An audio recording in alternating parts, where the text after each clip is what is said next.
Good morning, my awesome friends and followers of Suffolk's #1 YouTube channel, and to the members of the channel, thank you all very much for your continued support in heading in the direction of transparency and no bullshit. Hooray. Anyway, it's Valentine's Day, isn't it? Friday the 14th, Valentine's Day. I've been up since the crack of dawn, and that is not a person I know. It's not a euphemism. I've been up early. Yeah, been up early, quite relaxed. Sent happy Valentine's Day to quite a few people. Family, clearly. I was being nice. That's what you do. Yes. And then I looked out my window and I thought, you're not getting a Valentine's card today, are you? Anyway, listen, it is what it is. Let's move on. Thanks for the messages. I'm going to do a Valentine's special tonight at 7 p.m. UK time. Don't know what time that is in the rest of the world. Why? Why should I? I mean, I'm not a clock. But yeah, let's have a bit of a laugh tonight. Got some good things lined up. But anyway, I have written some notes. Thank you very, very much. Thank you to those who keep leaving reviews on Amazon. It does mean a lot. Especially that one. That's one I'm concentrating on. That one I'm trying to get 1,000 reviews. People bought that all over Christmas and they still haven't left reviews. But anyway, yeah, I spoke to quite a few people yesterday and I'm trying to relax as I head towards my 50th birthday. And I know I keep getting emails from you about my nose. Trevor, it's red. I know it's red. It only happens when I'm going through stress. I get it. There's no medication you can give for stress. You just have to find a way to get over stress. That's why it goes a little bit red. But as you can see, it's starting to go away again because the stress is starting to subside. I'm quite happy. Yes. Right, so what else is happening? President. The president of the US. Now, I know a lot of you are giving him shit. I'm going to be honest with you. I think he's doing a fucking fabulous job. All right? I do. Now, yes, this is what he's done. And I don't know why countries don't work like this. Because this makes sense. Now, I know in the UK we are screwed. We have a shit system. VAT. I mean, it's just shocking.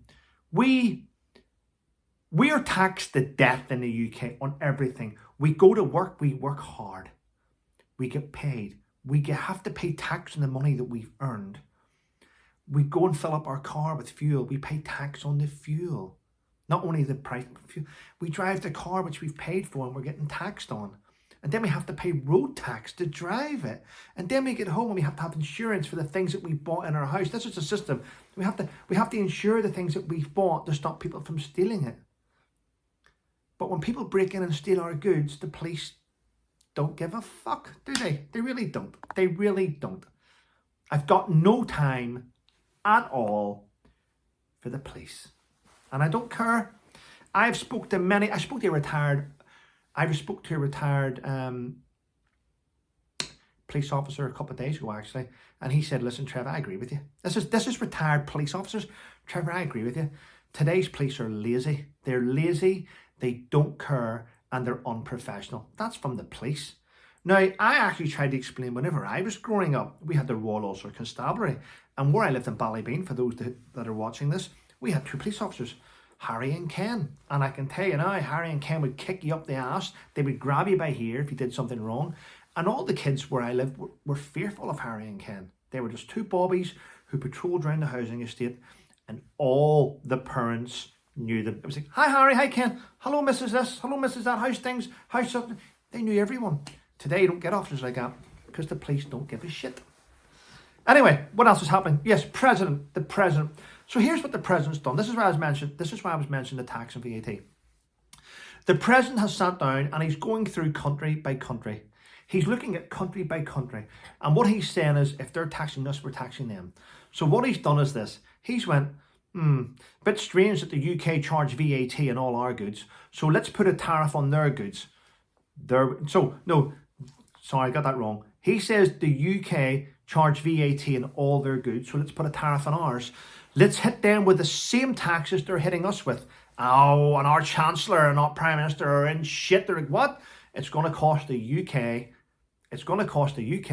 24 billion.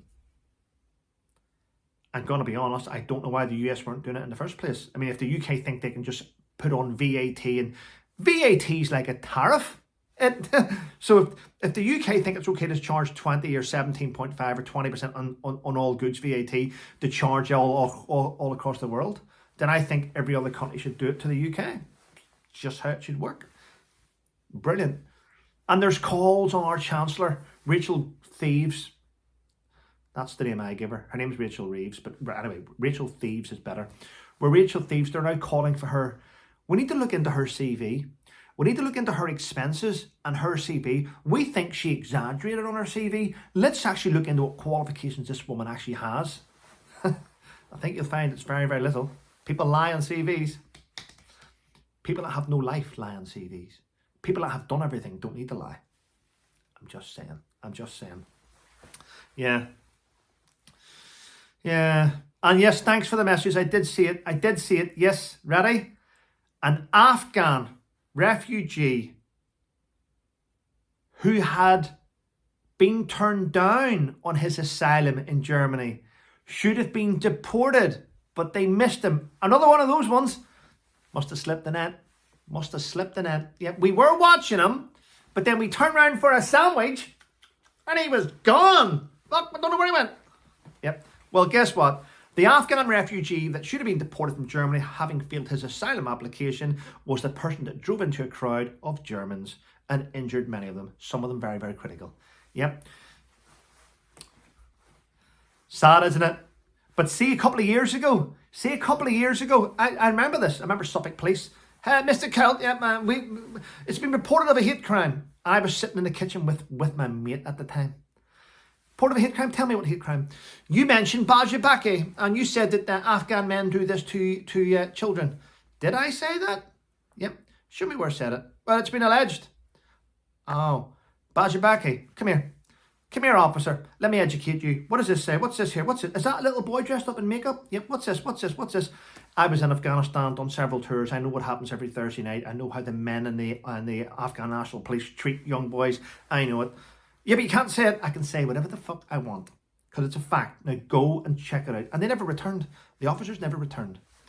Yeah. So whenever you guys spoke out originally about bringing other cultures to settle in our culture, which they're not used to, and they have their own way of doing things, and things happen to our children now. Oh my God, it's invest. But you can't say it. If you say it on YouTube, you get a red dollar or a yellow dollar, and they demonetize you. You can't mention the truth. The truth is suppressed. We have to keep letting our children get attacked because you know why? These poor foreigners don't know any better. Yeah. Anyway, there we go. My heart goes out to all the German families in Munich that have been affected by this person that should have been deported, that was failed by the government. It's quite sad.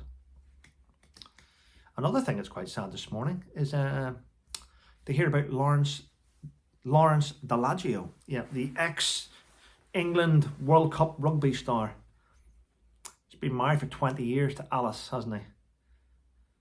And their 20-year marriage has come to an end, and his house, which is down in Southwest London, I can't remember, Southwest London, is up for sale, and it's beautiful. It's beautiful home. I'm going to be honest, but out of all the stars, it's probably the best home I've seen.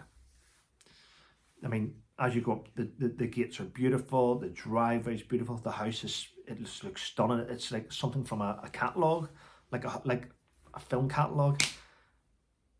And the kitchen's beautiful with the white marble in it, the living room. He hasn't really got a big TV, if I'm honest.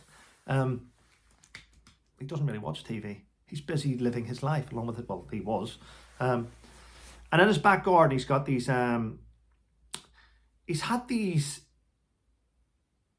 a summer house built by this, I don't know what company it was, but the summer house is it's just beautiful. Anyway, it's a shame. It's a shame. That's up for sale. It was sitting at 3,300,000 due to no one interest. It's been dropped £300,000. It's now available to snap up at a mere £3 million. It's quite sad. It looked like a beautiful home. Anyway, I wish him all the best. Him and his missus. Yeah. Not all things work out for people, but his wife Alice and him, they're two great people, and they've got 3 awesome children.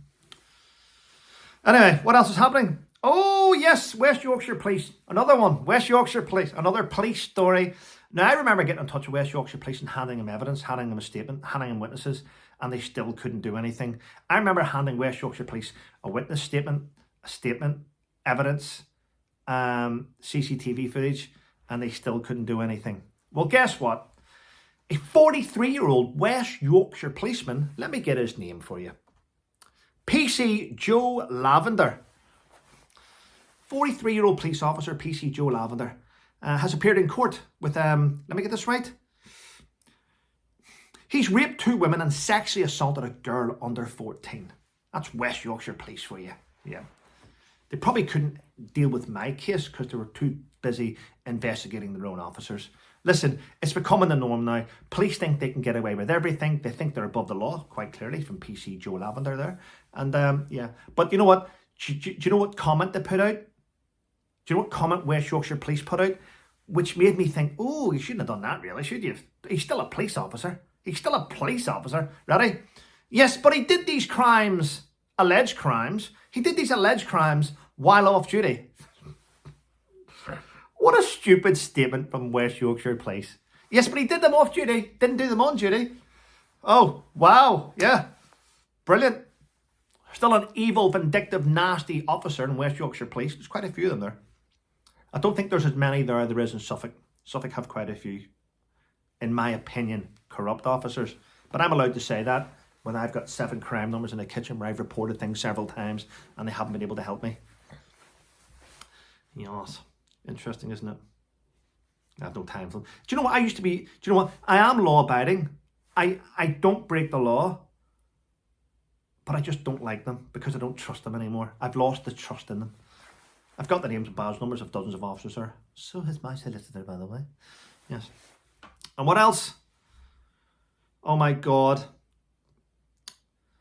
This is quite sad, but this just shows you where we are. And this just shows you how crime has been able to... You're better off being a criminal today than an ordinary law-abiding citizen, because if you're a law-abiding citizen, the odds are stacked against you. Where if you're a criminal, the police are scared to come near you. From my experience. So a 19-year-old female in the army. Her sergeant major got her drunk and pinned her down and tried to grope her and kiss her. Do you know what happened? He had to make an apology. That's all that happened to him. He had to apologise. That 19-year-old female soldier went on to take her own life. And all he got was, I'm really sorry I did that. I'm really sorry I got you drunk and tried to take advantage of you. And do you know what the army did? They promoted him. They promoted him. Have I got his name?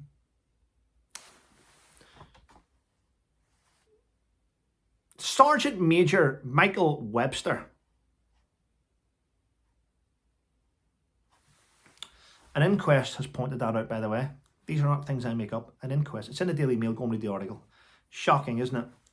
It's shocking that evil gets protected and ordinary people get hung out to dry. It's sad. But anyway, listen, I'm going to go to my local community coffee shop and sit with my locals, which are wonderful people, and have a coffee in a minute. And why not?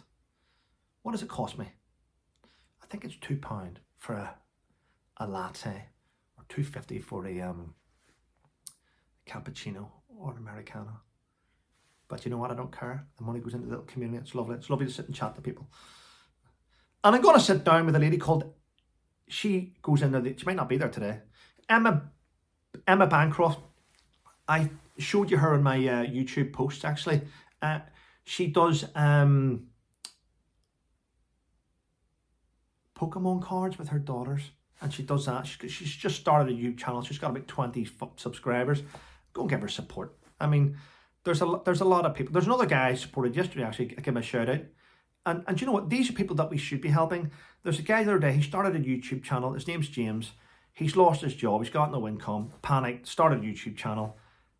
And he gave a story about losing his job. And I went, you know what? Let's get you to 50 subscribers. So he got the 50 subscribers. I think it was yesterday.